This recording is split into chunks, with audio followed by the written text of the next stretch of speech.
It is time for Around the 412 with Smitty and Tyler.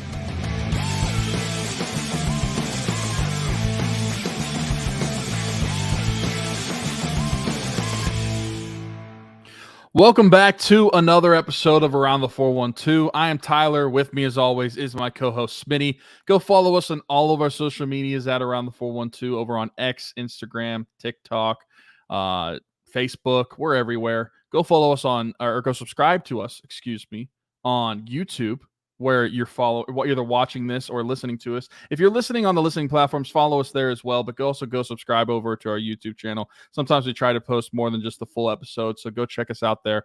Give us a subscribe, give us some love, give us some a like on the videos, leave comments, ask questions in the comments, and we'll try to get through all of them. We literally will, because we don't get a ton of comments. So yeah, just give us some love over there. This is the Steelers episode of the show.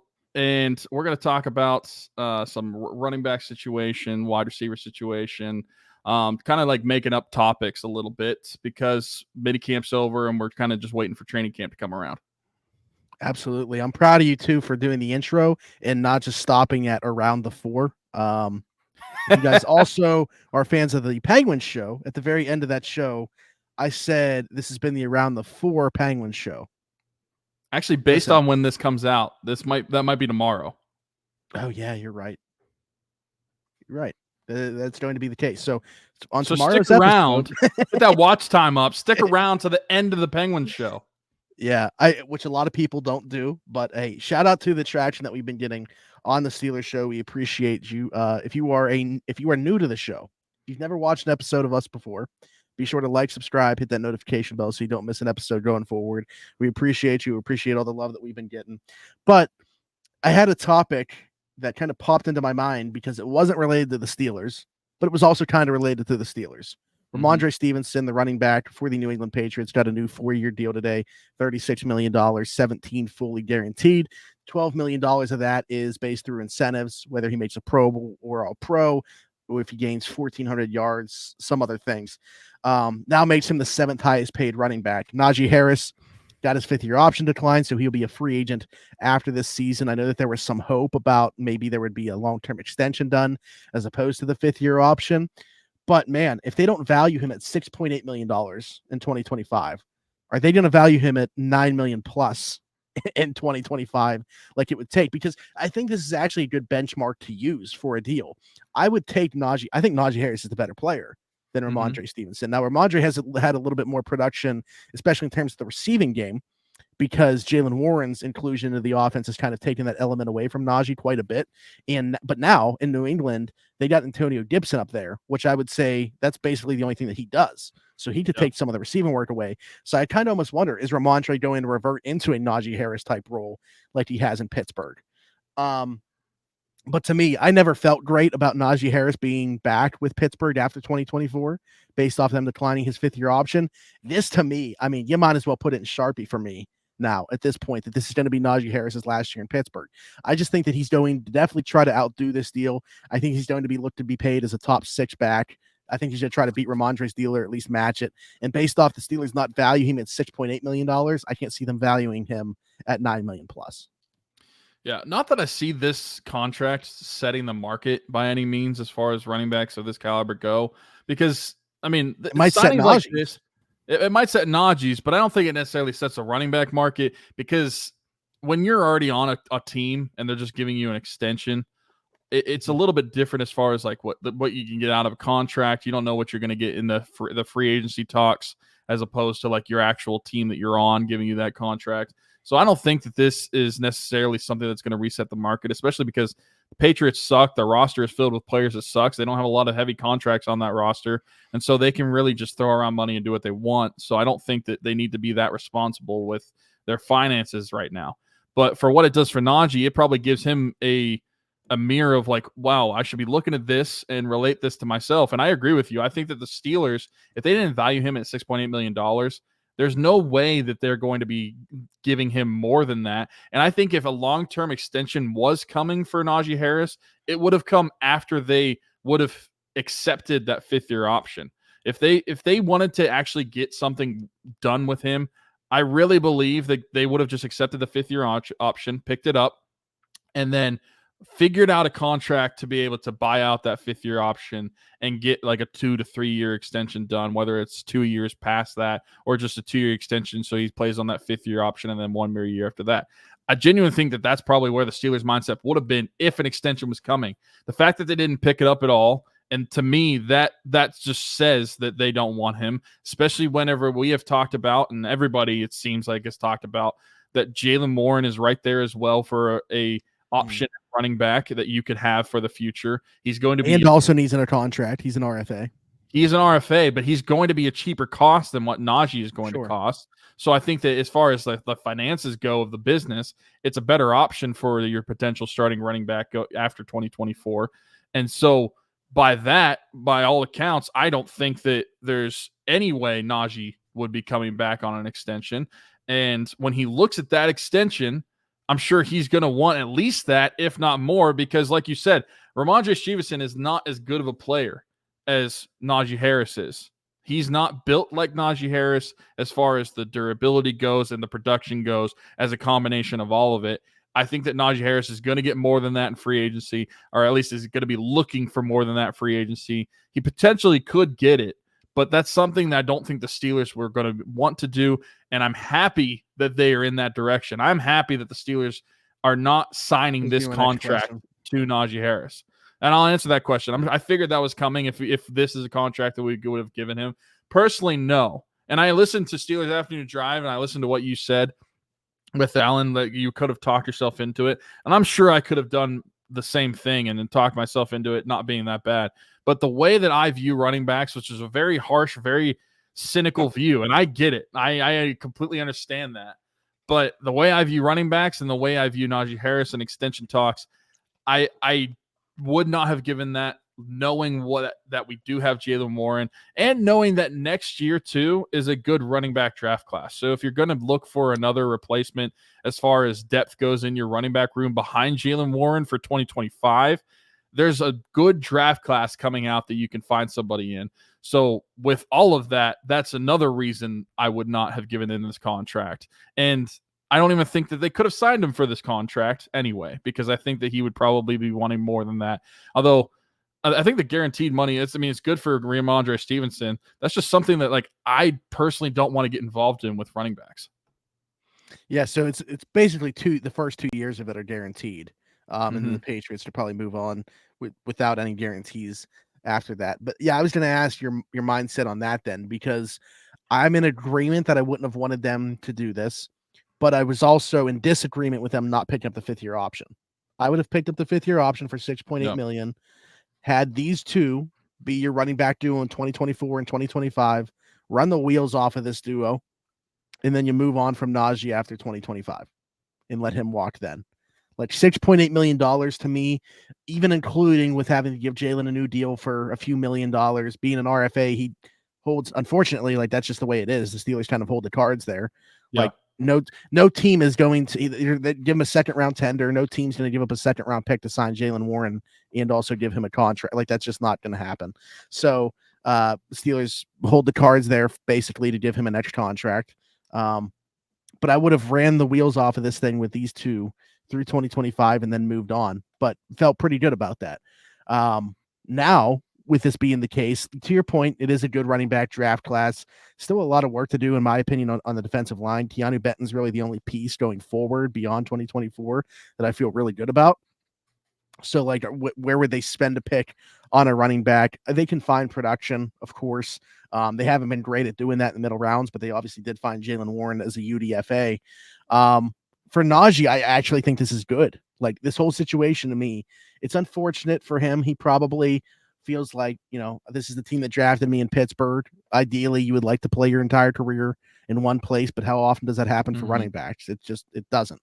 At the same time, for him to hit free agency playing the running back position a year earlier, that's massive to be able to hit free agency a year earlier than you normally would. So I think this is a great situation for him. I don't agree with it fully from the Steelers' part. I'll disagree with it even more if it ends up leading to an extension, but I just don't think that we're going down that path. Yeah, I don't think so either. And I agree with you. If you laid out these two plans for Najee Harris, you just laid it out in front of him, kind of like a red pill, blue pill situation, where you can either not have the 5th-year option not picked up, and you get to hit free agency a year earlier after one more season with the Steelers, or you get the blue pill and you're going to get the option picked up, but we're just going to beat the brakes off of you and get every single carry we can out of you for the next 2 seasons. And then by the time you even reach free agency, you're going to be so battered that teams aren't going to be that interested in you. I don't know about you, but I'm taking the red pill from Najee Harris. I mean, that was kind of harsh the way that you worded it, because also you still have Jaylen Warren here. I don't know that I'm changing his workload all that much from what it has been, but I'm juicing as much as I can out of the time with both of them. So I would definitely have picked up the 5th-year option. Again, clearly, obviously, that's not the route that we're going. And I can't imagine, because of them not going that route, that there's an extension on the horizon. I don't think that they want to play in that top of the line running back market.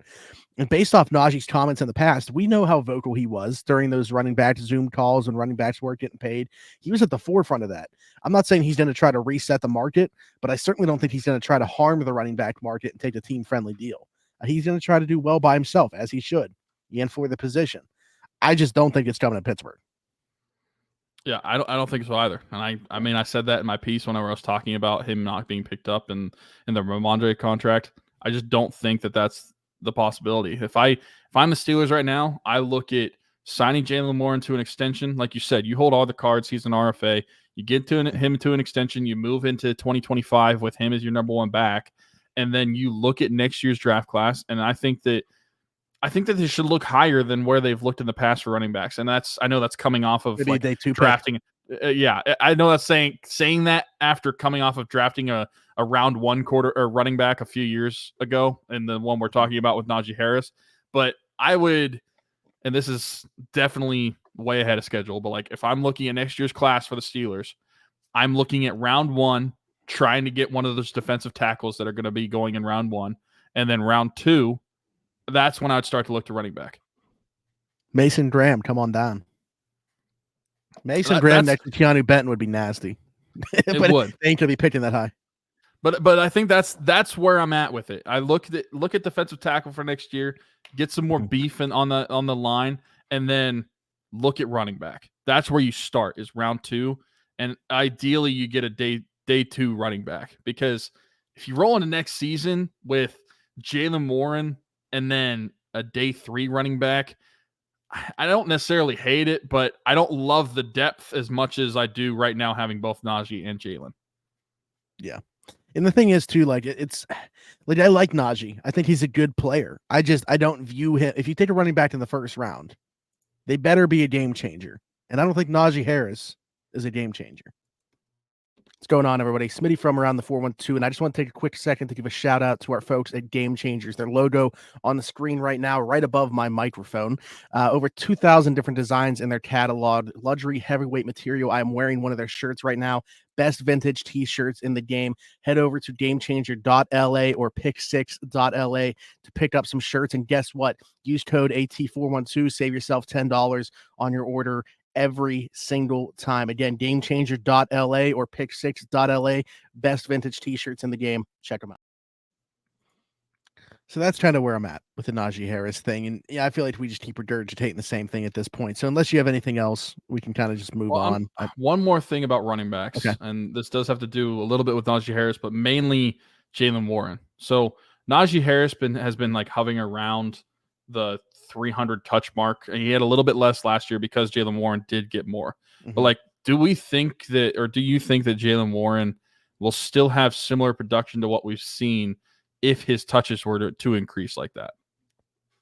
Slightly, but not I don't think he's going to be a 300 plus touch guy. I know that he was the guy that carried the ball a ton. He had a heavy workload in college and stuff. So that's not to say that it's all that different. If you look at his touches compared to Najee's in college, it's not drastically different.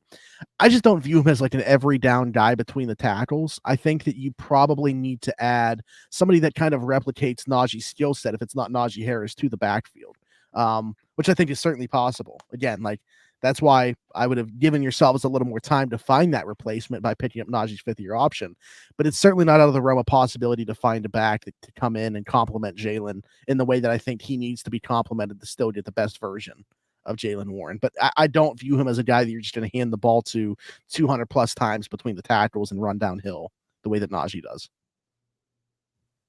Yeah, I don't either. I was just curious what your thoughts were. I think that moving forward, if Jaylen Warren's going to be your number one running back, you're going to have to find somebody that can kind of be the Jaylen Warren to Jaylen Warren. I'm not saying it's this player, but it kind of like in Baltimore, and I know that he's in Los Angeles now, but almost like a Gus Edwards type of player to go along with Jaylen Warren, somebody that runs that way. And those guys to be found for sure. I mean, it's not, what's Gus Edwards make? Like a couple $1 million. Like those guys, they're not super expensive either. So that's also another reason why you don't splurge, $8+ million per season for a Najee Harris. Mm-hmm. No, I agree with that. Best asset has been his durability, which I give him a ton of credit for. Like it's crazy that he hasn't been hurt, especially with as much contact as he takes. But here we are. The wide receiver stuff is still interesting to me. I don't want to have a conversation specifically about Brandon Aiyuk, but I do want to have a conversation about the receivers. Alan brought this up to me. He wrote a story over at Steelers Now that you can go and check out. And, I think it's something that you can pretty much it doesn't take a genius to look from the outside and say that the Steelers have kind of mishandled the wide receivers position. And again, some of it probably out of their control. The Diontae Johnson thing, I said it before. I know some people keep talking about didn't have to trade Diontae Johnson. He was not playing on the Steelers in 2024. It just wasn't happening. And it's not even related to football. They did not want that person back in their locker room in 2024. And this is coming from the biggest Diontae Johnson supporter, I feel like, within the Steelers fan base. But just everything that's transpired over the last few seasons with him, there was just no way that he was going to be back. They didn't want him. I don't know if mentoring is the right word, but being around George Pickens and George Pickens continuing to pick up the same habits. And I think that the coaching hires were very intentional for that reason. I think the players and people that they're bringing in are very intentional for that reason. It's a culture shift that they're trying to change within the receiver room specifically. But they made that move, that trade on the second day of free agency this year. They had all the time in the world to figure out the receiver position. And all they did was throw a low ball offer at Tyler Boyd and try to meet with Mike Williams, who signed with the Jets before coming to Pittsburgh. Outside of that, what is that? I mean, the reported interest is nothing in free agency. And it's all about big fish hunting in the trade market, which is pretty much dried up. So you've gotten yourselves backed into the corner at this point where you're either not really improving the room, because who are you going to bring in a free agency at this point? Michael Thomas? Or a fringe trade for a Traylon Burks, John Mechie, an upside swing. Or you're going to trade the draft capital and pay Brandon Aiyuk $30 million per season. They've really created a mess at the wide receiver spot. Omar's been awesome as GM. I've agreed with a lot of the things that he's done. And, this is just one guy's opinion. A lot of people probably don't care about my opinion. That's fine. Who the hell am I? But I'm still going to share it. I think he's completely botched the wide receiver position from March until this point. Yeah. While you were talking, I was literally thinking about where this conversation started, and it started with Tyler Boyd. And we brought him up, and he got the 1 year deal. I thought, by the way, I basically guaranteed to people that I was talking to that they were signing him. Yeah. Steelers were signing Tyler Boyd. I mean, I would have liked that. And with hindsight being 2020, looking at the contract that Tyler Boyd got from Tennessee, 1 year, $4.5 million. And only 2.4 of it is guaranteed, I think, though. Yeah. So. And looking at how the offseason has played out for the Steelers when it comes to their wide receiver room, I would have been fine giving the exact same contract that Tennessee gave him. I agree. Here's the thing. If you sign Tyler Boyd, you don't draft Roman Wilson. I think it changes the receiver that you're targeting in the draft, which I think is fine. But I do wonder how that would have changed their draft plans if they signed Tyler Boyd. See, and if you sign Tyler Boyd, I don't think you sign Van Jefferson either. And at least in my opinion. And I think that if you look at those two players, I think Tyler Boyd is clearly the better player.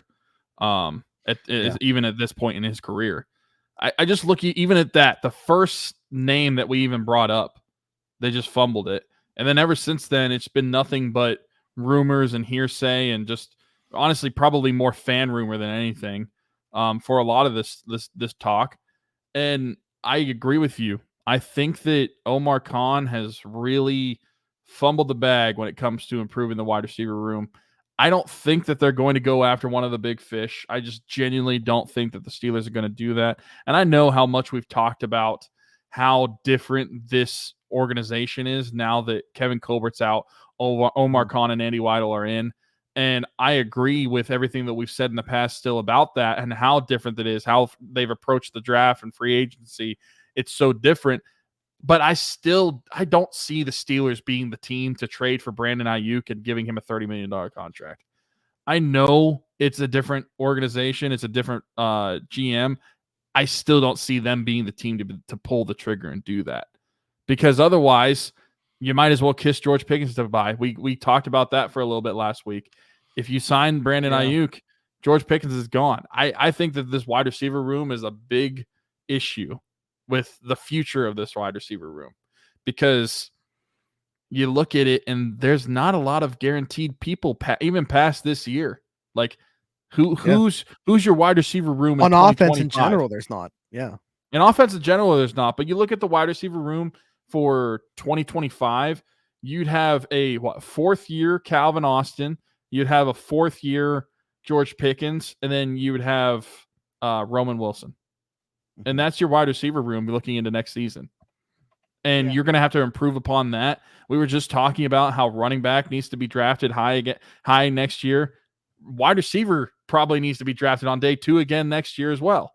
So there's a lot to be improved upon for this wide receiver room, not just for this season, but just for the future of the franchise. Because right now, as of next season, you only got 3 guys. And how good do you feel about those 3 guys right now? Yeah, I mean the Aiyuk bringing Pickens into the conversation for Aiyuk is interesting because there are teams that are paying 2 wide receivers. Like, it's possible. Miami's doing it, Philly's doing it, San Fran might do it. That's what we're talking about with Aiyuk. We'll see if that happens. Are they the only ones? I feel like there's other teams that are paying 2. Oh, I guess Houston now. They just gave Nico Collins that contract and Stephon Diggs is there, and they're paying him quite a bit of money. I don't know how much are the Bears paying Keenan Allen, because him and DJ Moore would be pretty expensive as well. Like, point being, it's possible, but the reason that I don't see it for the Steelers is because we don't know who the quarterback's going to be beyond 2024. Like, if we could say for certain, like, we have a QB solution, let's build around this, then you can shell out, to me, you can pay 2 wide receivers $50+ million in total, especially when that's the way that the NFL is trending. Now, you can make the argument maybe not the best fit with Arthur Smith running the show, but just in general, like, the idea makes sense. But I just don't think that it's going to be the Steelers specifically, because we don't know who the quarterback's going to be. Like, look at the Vikings. Makes sense. Paying Justin Jefferson $35 million. It's a 4-year deal, right? 4 years, perfect, because you got JJ McCarthy, who ideally for Minnesota won't be paying him until that 4 years is up. So you know you're going to have cheap quarterback play through that time. Yep. I'm not saying that always has to coincide that way, because Philly's also paying Jalen Hurts while paying both receivers. Miami probably about to pay Tua while paying both those receivers. So like, teams do it. There's ways to make it work. But again, I just, like you, I don't know that it's the Steelers that are going to be the team to do it. And the Arthur Smith inclusion into the conversation is just another caveat. Like, does it make sense to have that expensive of a wide receiver room with a team that prioritizes running the football more than passing the football? I don't think so. I mean, we haven't even seen how the receiver room is going to react to this. And another thing as well, like, we're talking about receivers by themselves, but the Pat Freiermuth might as well be counted as a receiver in this equation. So we got to look at that. Like, I understand that that's not going to, I'm not taking away any blame from Omar Khan in this wide receiver situation, but like, I don't think that the lack of pass catchers are going to be as exaggerated as we're probably making it. When I say about the disaster that couldn't have been avoided, I'm not talking about acquiring any of these big names that we're talking about, like Brandon Aiyuk or anything like that. He signed like Josh Reynolds, who went for a very cheap contract to Denver. If he signed Curtis Samuel, who went to Buffalo, 3 years, $24 million, so $8 million a season, super cheap for a wide receiver at now when you're watching the wide receiver market do what it's doing. Like one of those guys, I can't like state this enough. I know that they're not the biggest names in the world, but I feel a ton better about the wide receiver room if you have either one of those two guys in this room. I'm not even the biggest fan of Gabe Davis, but like specifically for this offense, I think he would have made sense. So there's guys in free agency that we watched go by the wayside seemingly. And again, it takes two to tango. Maybe these guys wouldn't have signed in Pittsburgh. There wasn't any interest though. Like Pittsburgh not linked to anybody besides Tyler Boyd and Mike Williams and then the trade market. Yeah. Who was the one? I'm trying to think of who it was. It was Mike Williams who went to New York and signed in New York. Mm-hmm. Yeah. Was going to be coming to Pittsburgh after, but he just he was supposed to go New York, Carolina, Pittsburgh. Carolina would have been because we ended up trading Diontae there. Yeah, he went to New York, signed in New York. But like, I know like you weren't the biggest fan of like Mike Williams, the receiver, but like, how much better would you feel right now if Mike Williams was on the roster? Sure. My concerns were primarily about health with him more than anything else. And I know his contract is worth up to $15 million. I don't think that he sniffs that, like based off the incentives and stuff like that. But yeah, I mean, that's a guy that can truly play on the outside. And that would keep like Roman Wilson as a guy that would have had in their draft plans. Probably still do take him in that spot. So a top three of George Pickens, Mike Williams, and Roman Wilson. Yeah, I feel a ton better about that going into 2024. Yeah. And that's another guy to me that really thrives off what Russell Wilson does well with the deep shots, the moon balls, the play action stuff. Mm-hmm. Mike Williams may be a little bit of too much crossover with the type of receiver that George Pickens is, but you would say the same thing about Cortland Sutton. Like that's fine. Just get good football players. Yep. Yeah, I agree 100%. But I think it is an interesting thought to bring in Arthur Smith into this conversation and the style of offense, because at the same time, while the wide receiver room leaves a lot to be desired, whenever the football is actually being played, it might not seem as bad in game just because of the style the offense is playing. Yeah. A lot of it. You mentioned Freiermuth's inclusion. We're going to see a lot of 2 tight end, 3 tight end stuff. 2 backs that can catch the ball as well. Like, yeah, they're certainly going to find ways to mask the wide receiver room. We'll see how much it comes to the forefront. But like, for me, it's more about going forward. Like, I don't know. Like, we don't even know that this offense is going to work. And we're talking about the specific pieces needed to run the offense. So I don't know, like just keeping up with modern times in football. I just don't know if the Steelers have the personnel within the receiver room to do so. They're going to try to find ways to win in a different way. And we'll see if it works out. But I don't know. I mean, the wide receiver room, especially those guys at the bottom, and they just cut Denzel Mims. Speaking of cut. Smitty from around the 412 here. And while I may not have much hair, the hair that I do have will not be cut by anybody besides Keek at Keek's Barbershop. My friend Christian Circle, been with us since day one. Keek's Barbershop, located 401 Burkitch Way, Suite 2 in Beaver, PA. Download the app, The Cut. Book an appointment with Christian today, or you can do walk-in with Tony or Ashley. But again, Keek's Barbershop, 401 Burkitch Way, Suite 2 in Beaver, PA. Go check them out. Old school vibe in there. Absolutely love it. Cannot recommend them enough. Wouldn't go anywhere else. Maybe I'll see you there. Denzel Mims being cut. Trenton Thompson also, which to me a bit more surprising. I thought he would compete, at least did the training camp to compete for that 4th safety spot. Maybe that neck issue still giving him problems. I don't know, but bodes well for rookie Ryan Watts, I think, to be able to make the 53-man roster. But sticking with the receiver stuff, sticking with the offensive side of the ball, we did have a question relating to that. Will we see Freiermuth with an expanded role in their pass game this year? Yes. I mean, nobody to me, George Pickens, Pat Freiermuth, 2 biggest winners in terms of the way that the Steelers went about this offseason. I know that a lot of people like to make jokes about Kyle Pitts and, Arthur Smith's inclusion of him in the offense. We're still second on the team in targets last year, only behind Drake London. I feel like Pat's going to be second on the team in targets behind George Pickens. So I think he's going to very similarly fill a Kyle Pitts role. And here's the other part about that. Like, people make those jokes about like other tight ends. There's not like a Jonnu Smith on this roster. Like, all respect to Darnell Washington, Connor Hayward, Michael Pruitt, and Rodney Williams. Those guys are not Jonnu Smith that are capable of having, like, they're not going to get 70 targets. Pat is going to have a massive role within this offense, within this scheme. I don't know. I feel good about him having like a breakout season. Like, I think the conversation surrounding him is going to be very different, because I know there's a lot of people that bring up, obviously, the concussion history is fair to bring up in terms of being concerned about him. But like the production or lack thereof over the last few seasons, which I don't feel like should fall on his shoulders as much as people want to put it on his shoulders, I don't think that's a conversation after 2024. I think people are singing a lot different tune after watching him and Arthur Smith's offense. Yeah, I don't know if this is like an obvious thing to say because of the wide receiver room we were just talking about, but I think Pat easily is at least number 2 in targets on the team at the end of the season. I think it's going to be George, and then I think it's going to be him. I think that I'll go on, like, I don't know if this is a bold take or not.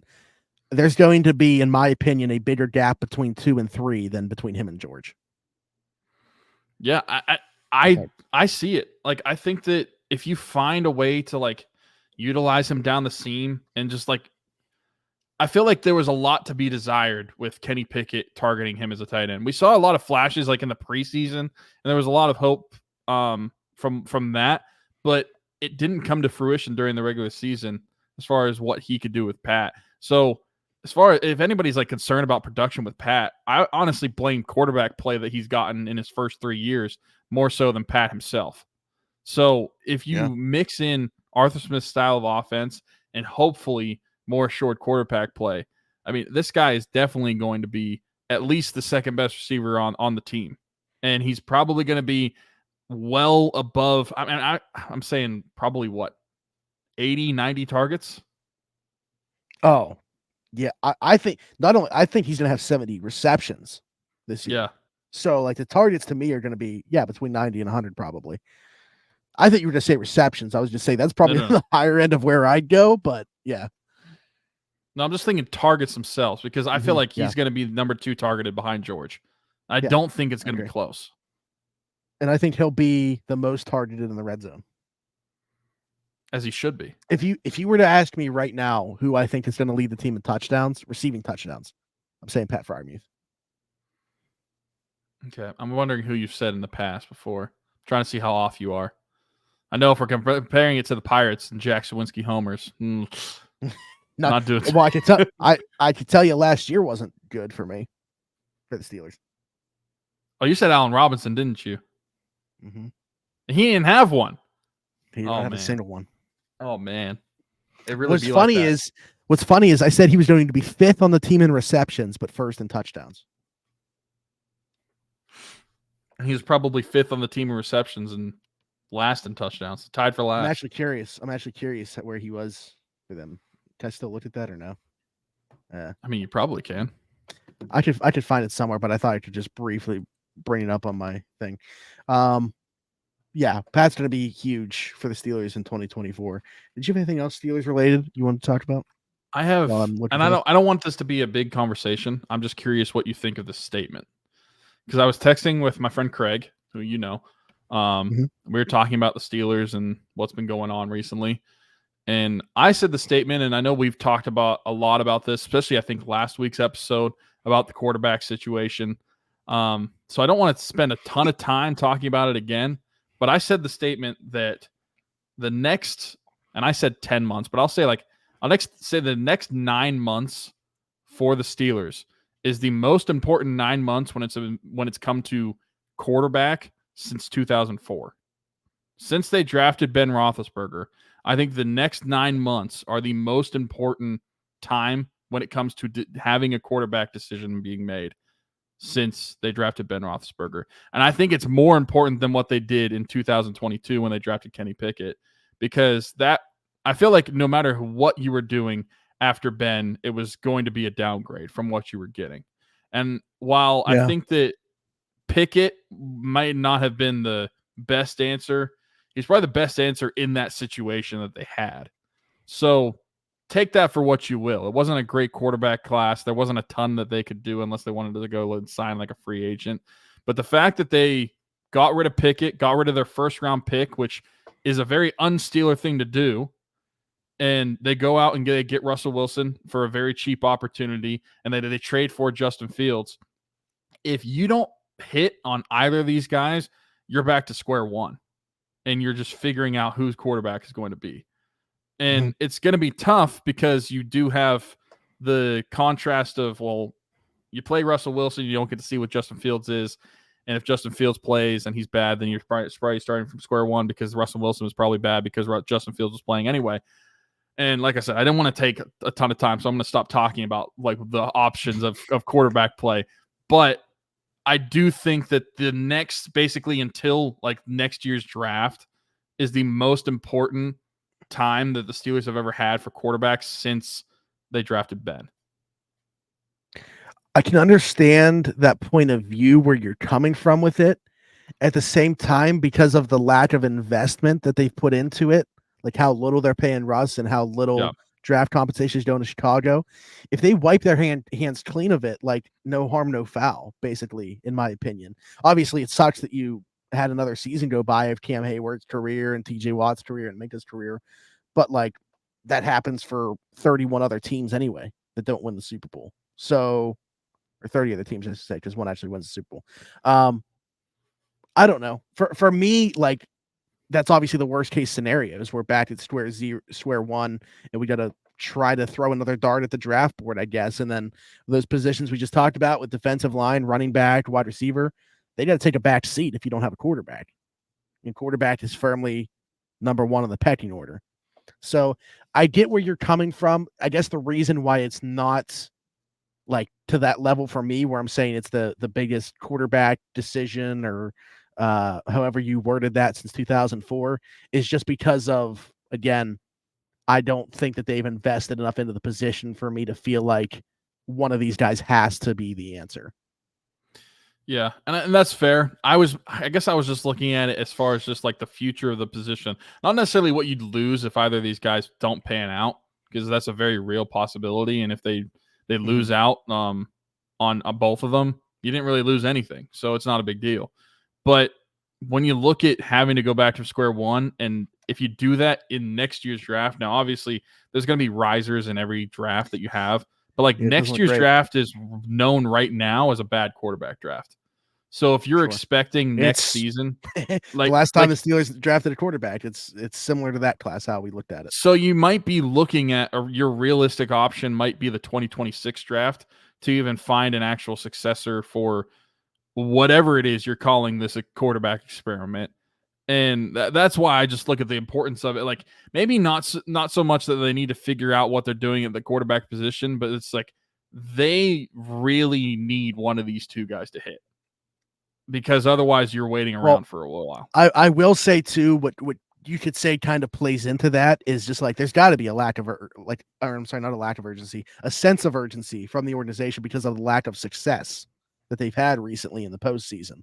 So like, with every year that they don't win a playoff game, that conversation gets louder and louder. Here we are, they finally make a move, like you're saying, very aggressive in terms of moving on from a first round pick this early and cutting bait, bringing in two vets. Yeah, I mean, there's certainly that side of the conversation that I can see. I just, because my mind is just so open to the possibility that neither of these guys do work out. I mean, Russell Wilson, again, not everything falls on his shoulders for the way that it went in Denver. He had Nathaniel Hackett as his head coach year one. We saw how that went. And then Sean Payton didn't want him in year two. Still had decent on the surface numbers. Was very good in the red zone. Can still throw the deep ball. Justin Fields has been a negative EPA player the first 3 years of his career. Nobody in the history has turned it around to then become a positive EPA player. So like if he somehow turns it around, it's going to be an anomaly. He will break a trend that has happened literally every year that the NFL has been in existence. He is in very bad company right now with Zach Wilson, Sam Darnold, Dan Orlovsky, I believe. is on that list as well. Who else? Or no, sorry, not Dan Orlovsky. The other terrible Detroit. Sorry, Dan, love you, but let's be real. Joey Harrington is the one, not Dan Orlovsky. Those are the guys that have had negative EPA for their first 3 seasons in the NFL as first-round picks. Kenny Pickett was a positive EPA player his rookie year, so cannot fall into that bucket. I don't know. It was just something I was thinking about. I didn't have a whole like quarterback conversation, but it's just like, especially when you look at the rest of the roster offensively around that position, there's just we mentioned like that they need to work on. Justin Fields, Russell Wilson, Najee Harris, Jaylen Warren, Pat Freiermuth, Van Jefferson, James Daniels. Right now, all those guys are either unrestricted or restricted free agents after 2024. Yeah. Honestly, who would have thought 5 years ago that we'd be saying that we feel the best about our offensive line right now when it comes to position groups on offense? I mean, tight end. Yeah, I mean tight end, but no, yeah, I feel really good about the offensive line as well. Again, that's gonna be something to monitor early in the season, though. Like how early are they gonna gel? But I like the quarterback conversation that you brought up there. I'll be interested to get the people's thoughts in the comments. So be sure to drop those. Leave us a like, hit that notification bell, subscribe if you aren't already, please. Be sure to hit us in the comments. If you're listening somewhere else, Apple, Spotify, wherever your podcast from, leave us a 5-star review over there. Be sure to subscribe over there as well. You got anything else? Nope, that's it. Go buy some merch. We have around the 412 buy some merch. Last weekend, I should say. We dropped some new designs. Haley Wagner, Everything Custom Designs, came out with some new designs. So this link will be in the description for those to get them directly. You can get them in white, black, or gray t-shirt, long sleeve, or hoodie. Again, that's Everything Custom Designs. But I'll just let me from the past tell you about it. Need a custom t-shirt, hoodie, tumbler? Stop what you're doing. Don't go anywhere else. Check out the link in the description. Everything Custom Designs. Our friend Haley Wagner, small business. She can do all that for you. She even does around the 412 merch, t-shirts, hoodies, long sleeve tees, bunch of different stuff. I even got a tumbler from her as well. So go check out the link in the description. Goes directly to her Facebook page. All of her stuff can be found there. Again, Everything Custom Designs. Haley Wagner. She does great work. Can't recommend her enough. Go check it out. So the link for all that stuff will be in the description of the show, whether you are watching or listening to it. You can find it there. Be sure to follow us everywhere at Around the 412. That is on X/Twitter, whatever you guys are calling it these days. Instagram, Facebook, TikTok. We've been posted on there. Same with IG Reels, Facebook Reels, YouTube Shorts, all that stuff. We're trying to keep the people that are only into the short form content in the loop as well. So let us know what you want to see, and we will try to get on that. But we appreciate, like I said, all the continued support, the new people that are to the show. We've gained hundreds of subscribers over the last couple of Steelers shows, so we hope that continues to come. Be sure to subscribe to the channel if you're one of those people that are watching. So a lot of the people that watch these shows are not currently subscribed, and we would like to change that. So be sure to do that. For Tyler, for Smitty, this has been the Around the 412 Steelers show. We'll talk to you next time. Bye-bye.